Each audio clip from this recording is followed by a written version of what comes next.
Hello guys, how are you? Welcome to channel Gadget Pro. Smartwatches keep getting better, but this might just be the best Android smartwatch of 2025. The Google Pixel Watch 3 is finally here, and it got some serious upgrade. Is worth your money? Let's find out. So let's go. Right up the box, the Pixel Watch 3 looks sleek, premium, and lightweight.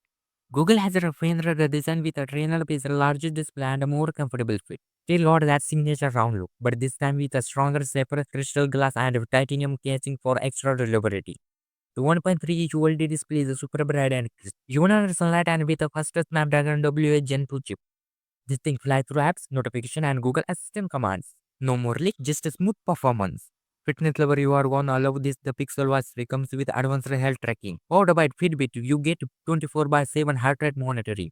It is blood oxygen tracking and even stress management tools. And it still tracks your steps, calories and sleep quality with improved accuracy. Battery life, much better. This time you get up to 48 hours on a single charge. And with a fast charging, a 30 minutes charge gives you a full disk power. No more charging anxiety. It's running near you always high with a co-op new features. Answer calls, reply to text, control smart home devices, pay to with Google Wallet, and even unlock pure Pixel phone hand-free. Oh, and it works great with both Android and Pixel devices. So is the Pixel Watch 3 worth it? If you are an Android or Pixel user, this is the best smartwatch you can buy right now. Amazing design, powerful performance, next level health tracking, and better battery life. What do you think? Would you buy one? Let us know in the comment. Thanks for watching our video. Don't forget to like, and if you want to more gadget reviews and updates, to subscribe and hit the bell icon for more honest gadget videos.